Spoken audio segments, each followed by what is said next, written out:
Hi hello வணக்கம் குட்டீஸ். நான் உங்களோட சரிதா அத்தை. இன்றைக்கி உங்களுக்காக ரொம்ப அழகான கதை கொண்டு வந்திருக்கேன். அந்த கதையோட தலைப்பு கடலும் கிழவனும் அம்மாவுக்கு கடிதம். இந்த கதையை எழுதியவர், அதாவது மொழிபெயர்த்தவர், எழுத்தாளர் மாடசாமி அவர்கள். சரி, வாங்க நம்ம கதைக்குள்ளே போயிடலாம். இந்த கதை ஒரு சிறுவன் தன்னுடைய அம்மாவுக்கு கதை எழுதுகிறான். அதை பற்றின கதை தான் இப்போ நம்ம பார்க்க போகிறோம்.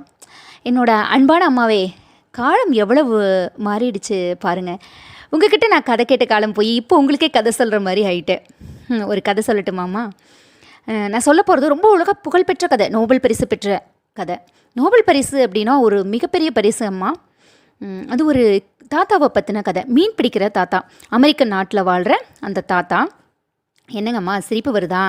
அம்மா, தாத்தான்னா ஒரு சாதாரண தாத்தா கிடையாது. ஒரு விசித்திரமான தாத்தா. பயமில்லாதவர், நம்பிக்கையோடு இருக்கிறவர், எந்த சோதனை வந்தாலும் தாங்கிக்குவார். ஆனால் அடிக்கடி கனவு காண்பார். அந்த கனவில் ஆப்பிரிக்கா சிங்கம் வரும். அது வீரத்தின் அடையாளம் இல்லையாம்மா? அவர் ஏழை கிழவனாக இருந்தாலும் ரொம்ப பலம் வாய்ந்தவராக இருந்தார். அவரோட பெயர் சாண்டியாகோ. அவர் தோல் ரொம்ப சுருங்கி இருக்கும். அவரது சட்டை ட்ராயரில் நிறைய கிழிசல்கள் இருக்கும். அல்ல செருப்பு கிடையாது. அவரோட கண்கள் மட்டும் பிரகாசமாக இருக்கும். அவருக்கு வயசாயிருச்சு, ஆனாலும் உறுதியாக தான் இருந்தார். எவ்வளோ பெரிய மீனாக இருந்தாலும் ஒத்த ஆளாக இழுத்து போட்டுருவாருன்னா பார்த்துக்கோங்களேன். மீன் பிடிக்கிறதுல ரொம்ப கில்லாடி. அப்படி இருந்த ஒரு தாத்தாவோட மீன் பிடிக்கிறதுக்காக இன்னொரு பையன் வரான். வேறு ஒரு பக்கம் இருந்து ஒரு குட்டி பையன் அவரோட சேர்ந்து மீன் பிடித்து பழகிறதுக்காக அவங்க அப்பா அம்மா அவர் கூட விட்டுறாரு. இந்த தாத்தாவுக்கு மனைவி கிடையாது, தனியாக தான் வாழ்ந்துட்டுருக்கிறாரு.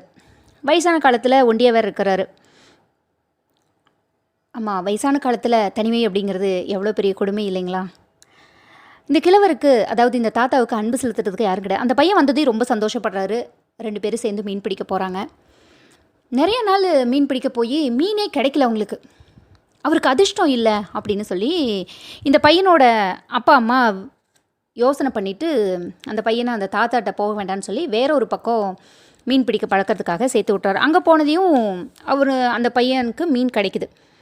ஸோ இப்படியே போயிட்டுருக்குது. ஒரு 84 நாள் தாத்தா தொடர்ந்து போகிறாரு. 84 நாள் தொடர்ந்து அவருக்கு மீன் கிடைக்கல. இப்போ 85வது நாள் போகிறாரு. அந்த நேரத்தில் அந்த சிறுவன் வரான்.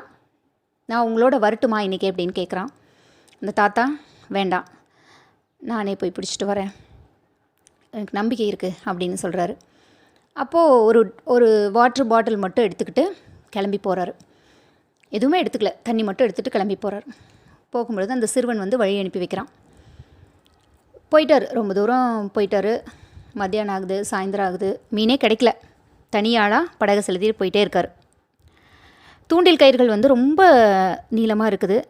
ஒரு இடத்துல பார்த்து நிறுத்தி அந்த இடத்துல போடுறாரு, தூண்டில் கயிறை போடுறாரு. ஒரு 2 மீன் மட்டும் கிடைக்குது, சின்ன மீனாக. அதை எடுத்து படகுக்குள்ளே போட்டுறாரு. அதுக்கப்புறம் தூண்டில் கயிறை வீசுகிறாரு.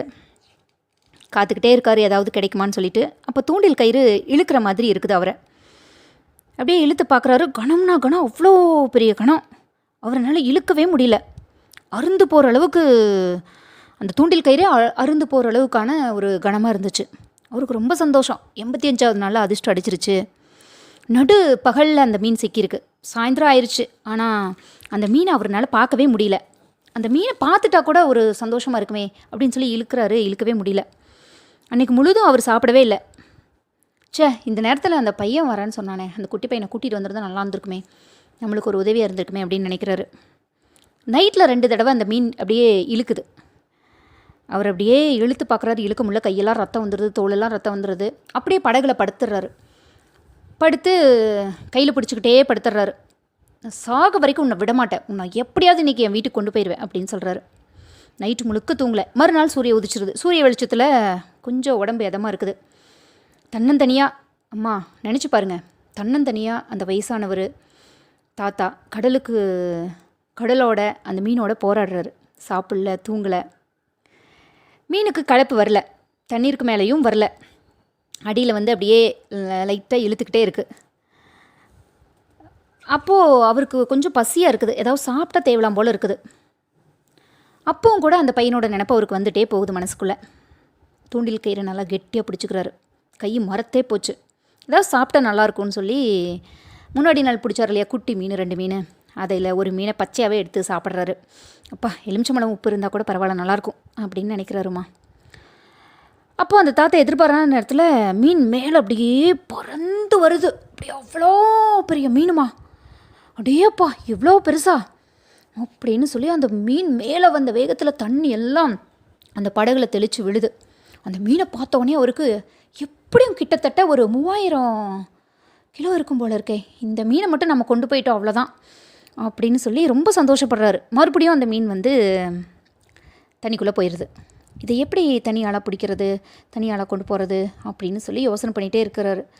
புனித மேரியே, நான் எப்படியாவது கொண்டு போயிடறேன்னு சொல்லி அதுக்கான வரம் கொடு அப்படின்னு சொல்லி கடவுளை கூட வேண்டிக்கிறாருமா. சாயந்தரம் நேரம் வந்தது.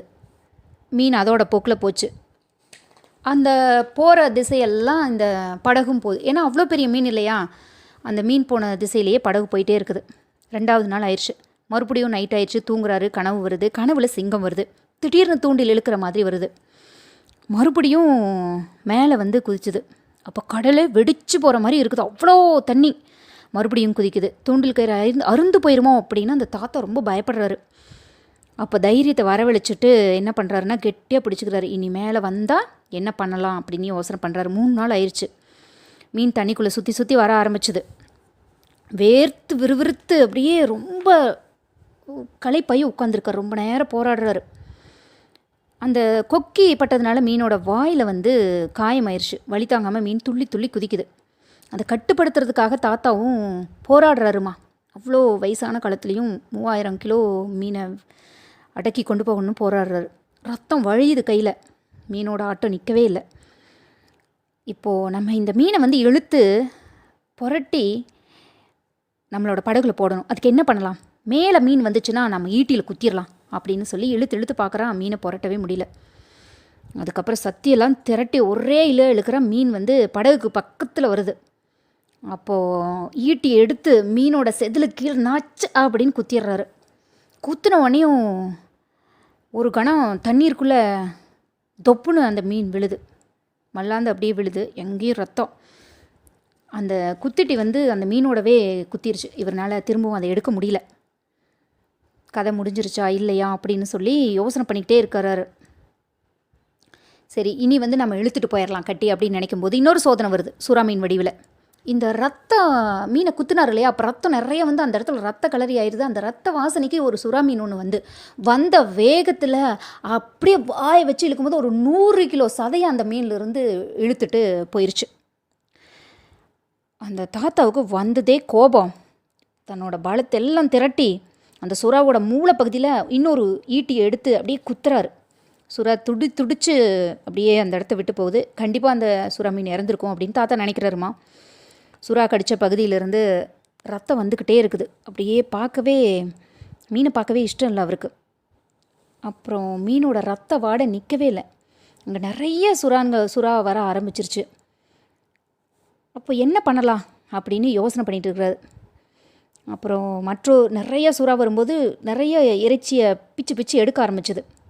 அந்த எல்லா சுறாக்களோட போரிட ஆரம்பித்தார் இந்த தாத்தா. அப்போது சரி, எப்படியாவது நம்ம கரைக்கு போயிடணும், என்ன பண்ணலாம் அப்படின்னு யோசனை பண்ணுறாரு. அப்படியே கட்டி தன்னோட படகுல பின்னாடி கட்டி கொண்டு வர்றாரு. இனி போராட வேண்டியதில்லை அப்படின்னு நினைக்கிறாரு. கிட்டத்தட்ட கலங்கரை விளக்கம் அவருக்கு தெரியுது. ஒரு 10 கிலோமீட்ரு, ஒரு 10 மணி இருக்கும். கரையில் வந்து ஒரு கலங்கரை விளக்கம் தெரியுது. ஆஹா, வந்துட்டோம், இனி போராட வேண்டியிருக்காது அப்படின்னு ஒரு நம்பிக்கையோடு வராரு. அவரோட நம்பிக்கை வலிக்கல. கடைசி தாக்குதல், எதிர்பாராத தாக்குதல் ஒன்று வருது.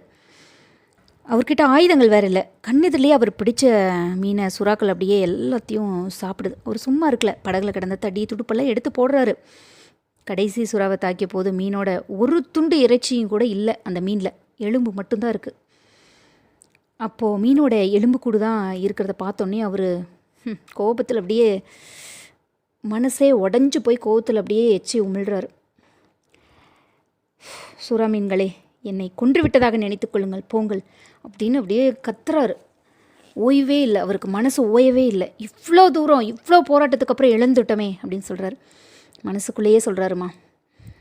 கரைக்கு வந்து சேர்றாரு. கரையில் ஒரு ஆள் கூட இல்லை. தானே இழுத்து படகை கட்டுறாரு. நடக்க முடியல, தடுமாறி விழுந்துடுற மாதிரி ஆயிட்டாருமா. எப்படியோ குடிசைக்கு வந்து சேர்ந்துறாரு. தண்ணி பாட்டில் தேடி எடுத்து படக்கு மடக்கு மடக்குன்னு தண்ணி குடிக்கிறாரு. குடிச்சிட்டு அப்படியே படுக்கையில் விழுந்துடுறாரு. சாப்பிட வேற இல்லை 3 நாளாக. அப்படியே தூங்கிடுறாரு. காலையில் அந்த மீன் எலும்பு கூட்டை சுற்றி ஒரே கூட்டமாக இருக்குது. எல்லாம் அளந்து பார்க்குறாங்க. 18 அடிக்கு மேலே இருக்குது. எல்லாரும் அந்த தாத்தா மேலே பரிதாபப்படுறாங்க. பையன் வந்து அந்த தாத்தா தூங்கிட்டு இருக்கிறப்ப பார்க்குறான். கையெல்லாம் காயம். பையன் கேவி கேவி அழுகிறான். காப்பி வாங்கிட்டு வந்து அந்த தாத்தாவை எழுப்புறான். காப்பி குடிக்கிறான். தாத்தா குடிக்கிறாரு. அந்த பையன்கிட்ட தாத்தா சொல்கிறாரு, என் ராஜாடா நீ, நான் தோற்று போனேன் அப்படிங்கிறான். நீங்கள் ஒன்றும் தோக்கலை அப்படின்னு சொல்லி அந்த பையன் சொல்கிறான். இனிமே நம்ம 2 பேரும் சேர்ந்து மீன் பிடிக்க போவோம் அப்படின்னு சொல்லி அந்த தாத்தாவை தேத்துறான் அந்த பையன். ஐயோயோ வேணாம் வேணாம், என்னோடலாம் நீ வர வேண்டாம், நான் அதிர்ஷ்டம் இல்லாதவன் அப்படின்னு சொல்லி அந்த தாத்தா மறுக்கிறாரு. அதிர்ஷ்டம் நாசமாக போகட்டும் தாத்தா, கட்டாயம் நான் உங்களோட வருவேன் அப்படின்னு அந்த பையன் சொல்கிறான். 3 நாள் கடலில் தன்னந்தனியாக போராடி அந்த தாத்தாவும் பையனும் பேசிக்கிட்டு இருக்கிறாங்க. அந்த நேரத்தில் அந்த தாத்தாவுக்கு கொஞ்சம் சந்தோஷமாக இருக்குது. அவங்ககிட்ட பேச பேச ரொம்ப சந்தோஷமாகுது. கிழவன் மீண்டும் தூங்கினான். நிம்மதியாக தூங்கினான். தூக்கத்தில் கனவு வந்தது. கனவில் சிங்கங்கள் வந்தன. இதன் அர்த்தம் என்னம்மா? மீண்டும் அந்த தாத்தா வாழ்க்கை போராட்டத்துக்கு தயாராகிட்டாருன்னு தானே அர்த்தம். அம்மா, மனிதனை தோற்கடிக்கலாம், திரும்ப திரும்ப தோற்கடிக்கலாம்மா, ஆனால் ஒருபோதும் அவனை அழித்து விட முடியாதம்மா. இதுதான் அந்த தாத்தாவோட கதை. எனக்கு இந்த கதை ரொம்ப பிடிச்சிது. ஏன்னா உங்ககிட்ட சொல்லணும்னு தோணுச்சு, அதனால் எழுதிட்டேன். இப்படிக்கு உன் அன்பு மகன் ராஜா. இதோட இந்த கதை முடியுது. திரும்பவும் அடுத்த கதையோடு சந்திப்போம். நன்றி.